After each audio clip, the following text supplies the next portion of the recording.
Should I get the Beto from the shop for a C1 Beto? Yes, Beto is very good. Okay, real quick talk about Electro as an element. I think Mihoyo is trying their hardest to bring Electro to the spotlight, so I think Electro is going to be, if not now, and even, well, no, actually, yeah, now, because Yoimiya has brought a lot of new attention to Electro. She herself is not an amazing meta character, but her best element is arguably, her best pairing element arguably is Electro. So I think they're doing a lot. They're doing the best they can to bring Electro into the game better. So Electro is an element that has always had a really hard time finding its place in Genshin for many reasons.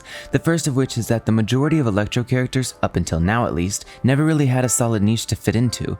By that I mean characters like Keqing and Razor as main DPS characters didn't really do anything special besides damage, and it wasn't great damage. This has a lot to do with Electro's subpar reactions that never really made a huge difference in the damage output you can get from your DPS characters. Electro Charge is a reaction that really doesn't do all that much damage, but it does provide a small amount of CC with the stun mechanic, and then Supercharged is specifically designed for physical damage users, so an Electro-focused character inherently has no use for the reaction. And then Overloaded is just kinda chaotic. It's hard to control where enemies fly when they explode, so it's difficult to keep consistent damage with it. But recently, and very subtly, Mihoyo has been adding more and more content to the game that encourages the use of Electro, and especially with the release of Inazuma and the recent showcase that we're likely getting the Raiden Shogun next patch, Electro seems to be on a promising track. That is to say that Mihoyo has definitely been keeping their eye on this element. I'd argue since Eula came out. Eula is a good way to compare what we can expect from Ball for a few reasons. Eula's kit is almost entirely focused around physical damage, and she was pretty much the first intentionally physical damage DPS in the game. Coincidentally though, her vision is cryo, giving her just enough leeway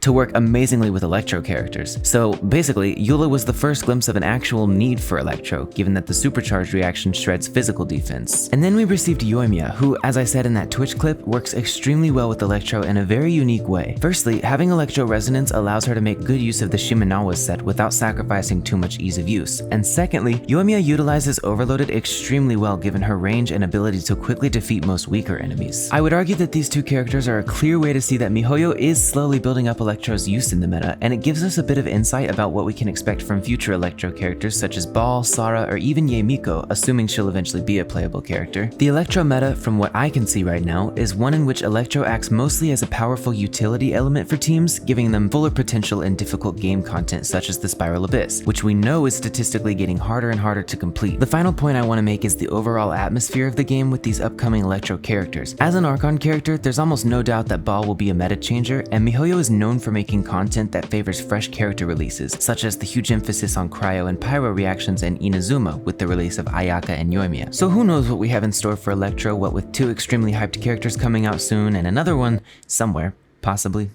We don't know. We can speculate though, cause she's quite cool. Anyways, if you like this video, you should totally subscribe and/or join my Discord server to keep up with future content. The link to that is down below.